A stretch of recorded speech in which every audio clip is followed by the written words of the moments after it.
Kushuthi mina mfethu ngazaleka nginesifo sengculaza. Hayibo. So ekuzalekeni kwami kanjalo ke ngoba ngake ngathandana noLihle bese ngineshow ukuthi uLihle wake ngoba ngake ngathandana naye for sure ukuthi naye isifo sengculaza unaso. Angizwa. So kukona konke lokho ke mina ngase ngifakele ingcindezi ukuthi uthandane noLihle ngoba umuntu awuyixaka ingculaza yakho umbuzo awuyixaka kanjani sifunda umatric. Ngiyakhumbula namanje futhi ngisayigceka futhi ezonda. Ilapho ke mne wethu ukuthi kwenzeka lo phutha ukuthi ngikuthandanise nomuntu engaziyo ukuthi unesifo.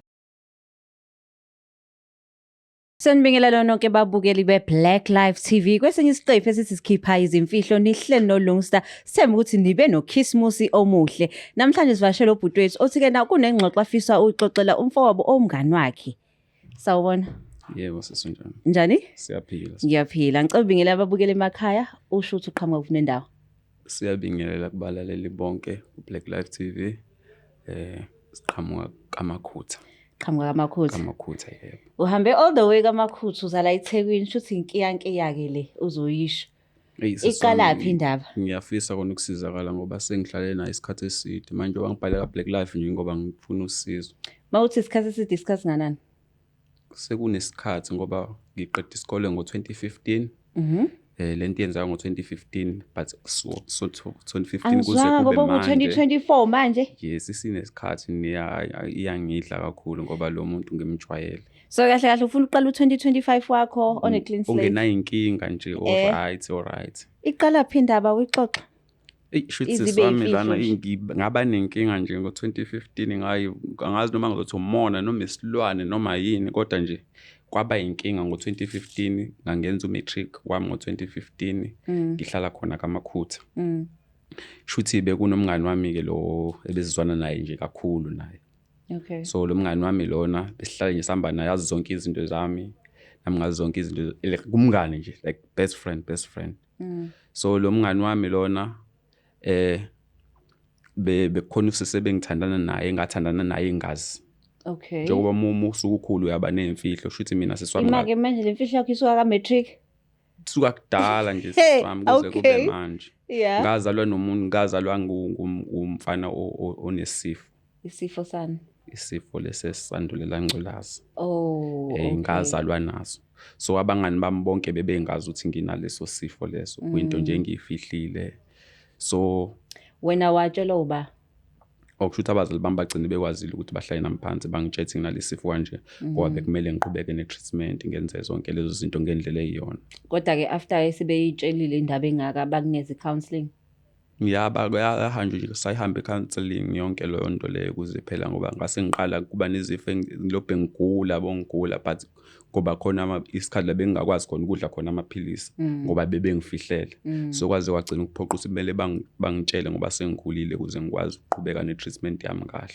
Okay, no sorry about that. So ngo2015 ke iyiphi le decision oyenza kwenzakalani? So ngo2015 besenza umatric isinomngani wami khona kaMakhutha. Umngani nami ke bewumuntu nje oyigxekayo indaba zesifo. Olithi ufunda ukuthi angithakazi kuba ngibatshela ngabangani bami. Egxekayo indaba zesifo uthi hayi umuntu onengculaza nje umuntu ongayiphethe kahle wara. Umuntu nje ohlala egxeka but engazi ukuthi kwelinye side kuyenzeka ukuthi umuntu abe nesifo kodwa hayi ngedecision yakhe. Yeah. So mina ngaba naleyo nkinga ukuthi akubanga idecision yami ukuthi ngibe nesifo but ngazalwa naso. But wawuyumxwayise ke ukuthi hayi bomfethu.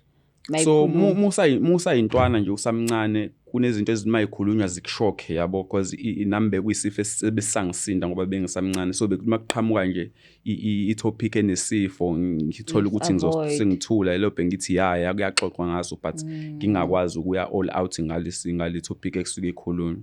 So umngane nami bewumuntu osigxekayo isifo ezenza into umuntu oyiphethe kahle yabo. Mawuthi yasigxeka like ungangibalela a few things mhlawumbe ayizisho.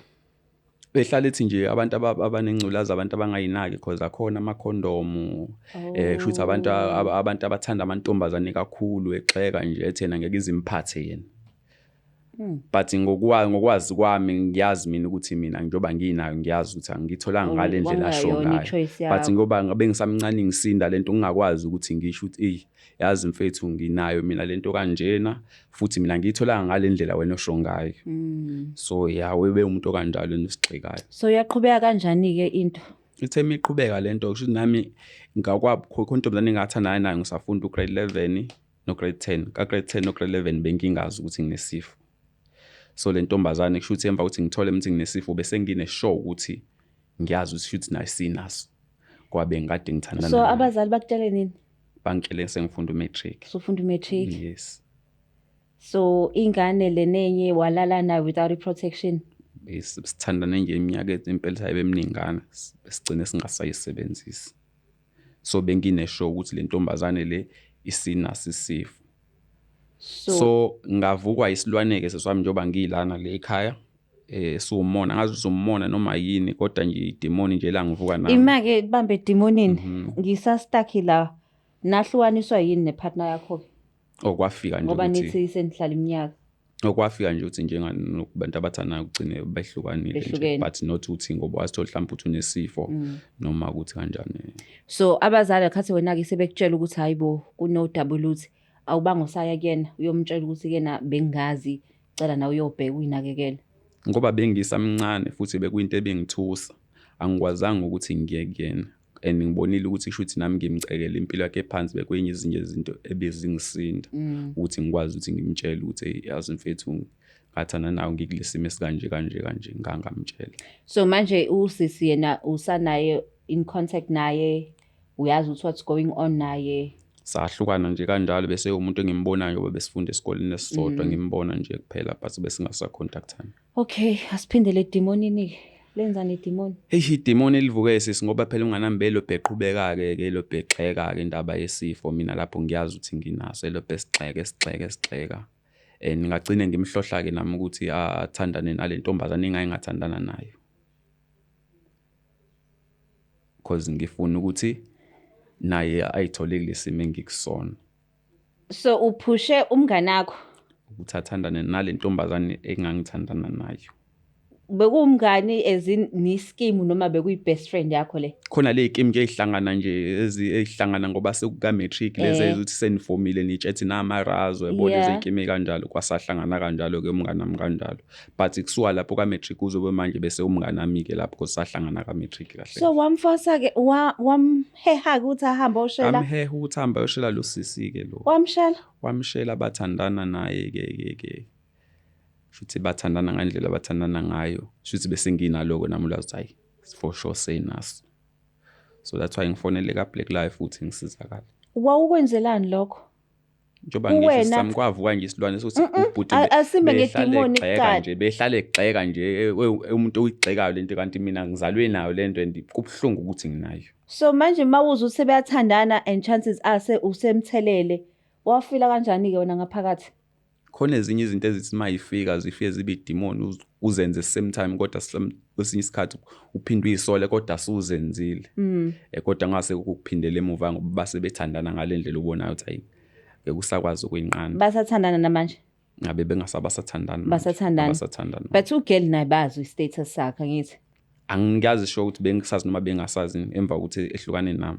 So manje ke sinayiphi isho ukuthi bebesebenzisa iprotection why wena usuzoconfessa yini usuyibonile? Umngane nami ke emva ukuthi siqedile isikole ke ezokwazi ukuthi isifo asisheshe ukurespond. Siqedile isikole ngo2015 shuthi mhlambe awayithola ngayo lo nyaka ngazi. So bathandana bazi bahlukana. So ngithi sithe sengibona nje last year kuza kulonyaka bese eqale ngaphathekile kahle egule umuntu nje ohlala ngokugula. So kubo abantu abamaZulu kakhulu kubo. So bebethanda njalo megula bamise inyangeni anyangwe ngalo asinde aphinde abuyele eguleni aphinde ayiswe inyangeni asinde. So kwagcine kuvele nanokuthi uzothwasa and stuff izinto ezikanjalo ukuthi ugula into engapheli. And then wena ke ufila kanjani umbona umuntu uyagula umbuso uyembeswa and engqondweni yakho wena uyazi ukuthi yena kudalwa yini? Phela into engenze ngifonele la ekhaya yona lento ukuthi ngiyazi mina uguliswa yini ubhuti kanti lo bekuthiwa athwase ngalana. Mina ngiyazi ukuthi inkinga lena ngifuna manje ukuthi simfonele noma sikwazi ukuxhumana naye athola ulwazi ukuthi hayi akuyona into le ndaba yezangoma le kumele akuncike ngala emaphilisini akhe ukuze ezoba right because mengase kuthiwa uyathula noma uyashona manje ngiyohlala njengomuntu ngeke ngizixolele impilo yami yonke. So kuzokwenzakalani kwi-relationship yenu? Angabe nginamanga mangithi ngiyazi ngoba umuntu nje ongazwani nokukhuluma kakhulu umuntu nje ophansi kodwa ngiyafisa ukumazisa ukuthi sinale inkinga esibhekene nayo. So ngiyabona ngo-2015 benisakhula kodwa namanje manikhuluma ngengculaza besakhuluma ngendlela efanayo. Bese kuthe ukuhluka-ke mbijana cause phela ezilonke umuntu ekhula ezinye izinto ziyashintsha bese bekukhulunywa nje but bengasafikwa endabeni yezifo. Bengasafikwa. Ngoba phela lasesikhulile ndasisabonabonani njalo sesibonana njengamajita makunesidingo. Imndeni yeni iyazana?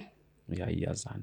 Uyaza ngithi ukuthi-ke na makezwa ukuthi wena kahle wena phela wena wamsethela i-trap as much as ashela kodwa ayikuthemba and futhi yena wayengekho aware ukuthi wena what you going through. Like niyazi abafana niyathanda ukukhuluma especially manisakhula. Yeah. Manje imndeni izoma kanjani? Angazi ngicabanga ukuthi into ebaluleke kakhulu manje impilo yakhe into engenze ngafonela la into ebaluleke kakhulu impilo yakhe kunokuthi ngicabanga ukuthi ingxabano nokungazwani kwemndeni kuzolandela ngemuva but into ebaluleke kakhulu manje ngicabangayo impilo yakhe le engaswela nomnini. Kuyimanje uyagula? Uyagula. Ukuye uyombona? Ngiye ngiyombona. Ufika uthini? Ayikho into engiye ngisho nje uzoba ngcono. Imthethayo emakliniki angitshela ukuthi hayi into yedlozi usekholelwa kakhulu ukuthi idlozi naye.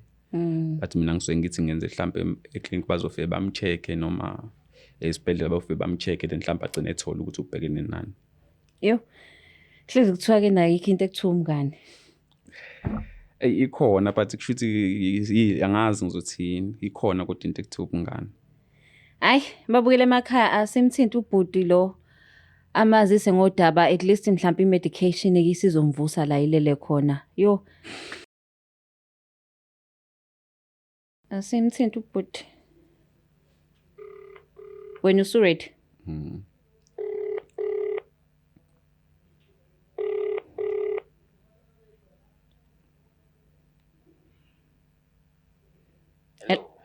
Sabona bhuti unjani?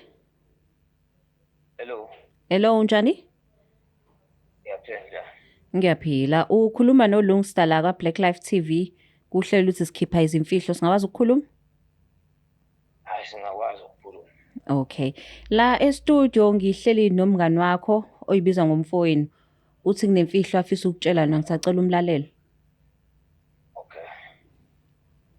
Umamile njani? Kanjani bafu? Hayi ku-right inkabi ikhamba kanjani? Kuyancane nje. Ku-right kakhulu mfethu ngapha. Mfethu ngibhalele la ka Black Life mfethu ngoba ngifuna usizo khona mfethu kunemfihlo ebengifisa ukuyishare nawe. Inkabi yami. Wazwakala uthusa ngoba phela azikho imfihlo engingazazi akho. Kusukela nje kudala yini kwenze njani ngabe imfihlo enjani? Imfihlo mfethu ethinta wena that's why mfethu ngibhalele la ekhaya imfihlo ethinta mina nawe leyo. Mfethu. Hayi ngilalela mfethu uthi ngiphuza amanzi. Ngizocela mfethu uqale wehlisa umoya mfethu ukubona konke engizokusho mfethu ngizocela uqale ngithi ngiyaxolisa ukubona konke okwenzekile. Hayibo. Mfethu angithi amkhumbula mfethu ulihle mfethu sasifunda naye ka matric 2015. Ulihle. Ngamkhumbula phela lo ngathanda naye mfethu. Yeah mfethu. Ngamkhumbula. No mfethu into eyenzeka mfethu ulihle wakwathandana nami yabo. Ulihle wakwathandana nami and kuloko ukuthandaneni kwami naye kunento eyenzeka le ngifuna ukuyishare nawe. So 2015 into eyenzeka mfowethu sifunda matric nawe. Yakhumbula ukuthi mina mfethu engangifaka nje umqondo ukuthi hayi mfethu ulihle uright kumele uthandane naye and stuff.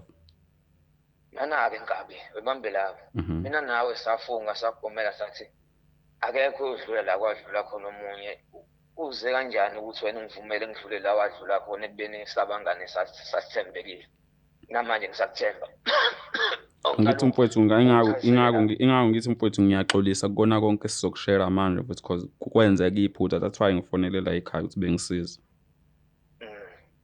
Mfowethu. Manje uxolisela ukuthi ngathandana nomuntu osowathandana naye noma no mfowethu ngicela ukuqala ekuqaleni mfowethu, ngicela ukungiphe nje indlebe nje ungilalele. Okay. Kushuthi mina mfethu ngazaleka nginesifo sengculaza. Hayibo.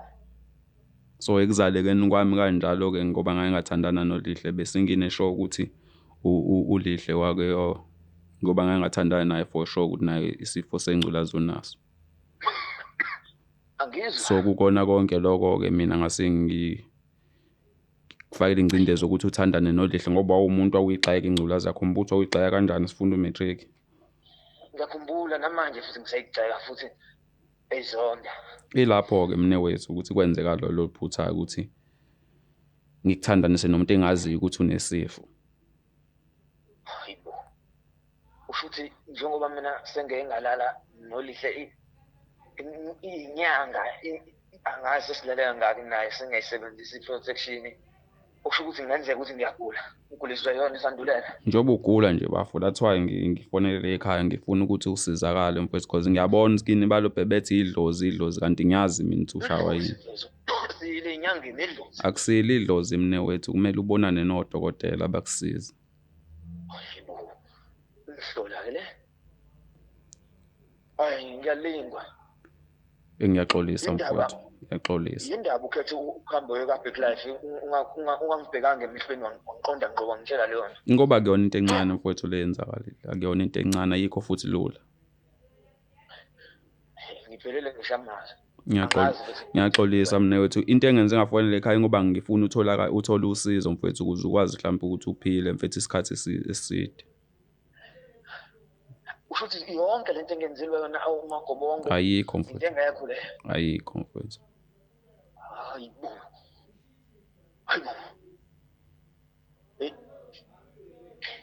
Kabe ngiyakuzwa. Ngiyacela mfowethu wehlisa umoya mfowethu, mhlawumbe uyilungisa njengamadoda lenkinga. Ngiyakuzwa ngabe yami intuthelo enginayo ngaphezulu kwamandla kodwa ayizukungisiza ngalutho ngaphezulu kwempilo yami njengoba ngisenamaphupho amangaka engisengawafeza njengoba ngimncane kangaka. Iyona mfethu into engenze ngafonela le ekhaya le ukuthi ngoba ngiyazi ukuthi uma uthola usizo ngasemtholampilo uzoba right kunokuthi usheshe usweleke ngenxa yokuthi awazi ukuthi uphethwe yini. Ngiyakuzwa. Futhi lento idinga ukuthi nawe silungise. Abazali bangazi ngoba angikwazi ukuthi ngibatshele kubeni sebemosha imali engaka. Nobaba uyamazi ukuthi ukholelwa kakhulu kuleyo. Ngonakala into eziningi nje mfowethu, nemindeni yethu mfowethu, i-relationship yethu nemindeni yethu mfowethu, ngiyakucela nje mfowethu uma ungakwazi ungixolele mfowethu bese siyazama ukuyilungisa lento njengamadoda. Ukuyilungisa soyilungisa mfowethu ngoba into ebalulekile njengamanje impilo kodwa ukucabana sisazoxabana.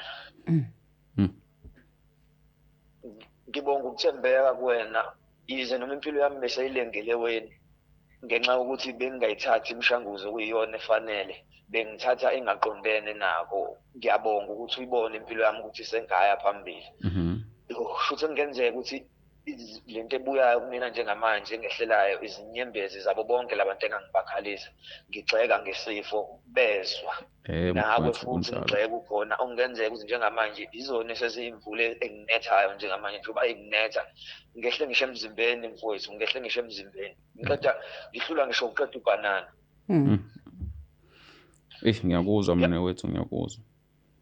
Hayi ngiyabonga ukuthembeka mfowethu ukwazi ukuthi usheshe uyinqande impilo yami ngale ndlela. Singazi singenaso isiqiniseko sokuthi odokotela bazongisiza yini kodwa ngiyabonga mfowethu sizama ukuthi silungise.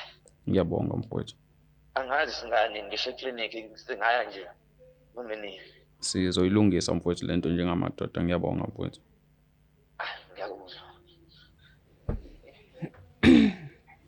Sawona bhuti? Yebo. Ngiyaxolisa njena, ngithanda ukubonga indlela oyihengilishe ngayo le ndaba. And ngiyabonga ukuthi-ke na usezoba i-support system-ke nakuwena ukuthi nikwazi ukuqhubela phambili. Yebo sisi, ize kunzima Christmas angujabulelanga bengingabhiyozi ngendlela engibhiyoza ngayo ngaphambilini uyazi naye ubaba ukuthi besihamba sihlale kumnandi kudliwe inyama kodwa bengumuntu ohleze elele njengamanje nakhona ngisalele. I know siyaxolisa kakhulu kodwa-ke sekuzoba ngcono ngoba manje usuyazi ukuthi udila nani. Sengiyazi. Okay, siyabonga kakhulu ukuthi uthathe i-call yethu. Ngiyabonga. Okay, bye. Ngicela ukubuza ngoba wakwazi ukuba nesibindi sokuthi u-organizele umngane wakho, ukhona yini oseke wamthelela ngamabomu? Ngicathi mfowethu akekho umuntu engingamthelela omunye ngamabomu. Izinto ezenzeka nje zenzeka umuntu esayingane kakhulu. But njengoba sengithathe isinqumo sokutshela umfowethu ngento eyenzeka ngoba ngiyazi ukuthi kwenzakalani if wenza kanjalo. Okay. So uthini-ke kosekhaya right now? Because ngiyazi ukuthi kena ma uyitholile not by choice by ngizothi default. Yes. For lack of a better word. Ngiyazi ukuthi uba ne-anger yokuthi kena angibanga neseki lento le abazali benzanga enough to protect me. So uthini kohlele ekhaya right now who's going through the same thing osanda ukuthola ukuthi hayibo when you're actually positive and akufanele uyiphathe in a certain way? Ngingathi nje kumuntu osekhaya noma umuntu ophila ngaphansi kwesifo lesengiphila naso mina ukuthi abayivikele kakhulu kunakuqala bangawenza amaphutha thina esiwenzile ukuthi bathelela abantu ngoba la uthelela umuntu ingasikhathi futhi amasosha omzimba encipha. So kubalekile kakhulu siphathe kahle and senze sure ukuthi asithelelani ngesifo sengculaza. And again I think I like ukuthi umngane wakho uthathe wena as a support system yakhe. Yes. Because again yabonga obuhleli la ungitshela ukuthi I'm like which means ngempela mawuyinakekela kuyaphileka uma uyinakekela nje kumele ugxile kakhulu ezintweni zokujima ujime nje ube healthy udle healthy uzinakekele udle iphilisi lakho ube right nje ukwazi ukuthi uphila ngaphansi kweso sifo. Kuyaphileka sineminyaka nje siya ko 32 manje siyaphila nayo. So usho ukuthi yonke lento isengqondweni. Isengqondweni. Sibulawa ingqondo. Ingqondo. Yo, uma nje ukwazi ukuzihlela impilo yakho kuphela wazi okay makuthiwa iphilisi ngilidla ngesikhathi lidla ngalesikhathi yonke into eba right. Abo amandla engqondo. Yo, nale yabangani ukuthi nje usaba ukuthi abangani bakho bazothini ayikho lo yonto. Muhamba phatha into yakho.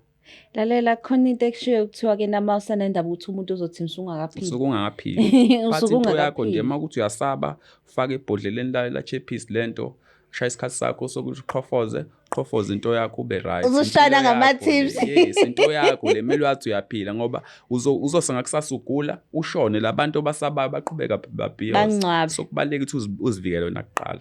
Hayi no. Hayi sabonga kakhulu but uthi uthatha isibindi uthi uzoxoxela isistory sakho ngiyazi ukuthi kuwena nanokuthi usuyatshela asazi ukuthi mhlawumbe uzohamba uyotshela abanye abantu oba sebezokwazi. Ngathi nami sisi ukuthi ngibhalele ekhaya kuzongenza ukuthi ngiphole nasenhlizweni ngoba bekuyinto ebesingidla njalo bese kwena nje into engisinda kunazo zonke izinto enginazo noma ngithi ngenzani but mangibona umngane nami egula ngazi uphethwe yini yona into ebengisinda kakhulu leyo. So kubantu kubantu kena ngabuka ngathi kena isilwane lento le but wena mawuhlela uthi kuyaphileka naye uzobona ukuthi kuyaphileka nje naso siswami. No, siyabonga kakhulu emakhaya ukuthi nibe nathi nobhuti uthi uthatha isibindi nje wathi kena lalela ngiyayilungisa le ndaba umfowethu lo akaphile ngoba phela ukuphila kwakhe ukuthi kena athathe lamaphilisi iqhubeka impilo. Nawe ke lapha ekhaya ukuthi wenza iphutha ecishe efana naleli please lilungise ayikho into engalungiseki imphakithi impilo imfishane ukuthi singalokho esisaba o singalokho esiyisola ngento ukwazi ukuyilungisa. Mawukuthi kena nawe lapha ekhaya khona imfihlo nayo please feel free ukusdrophela imessage. Siyacela futhi please don't forget to share, like and subscribe. NguLungstar ka Black Life TV. Ngithanda nonke.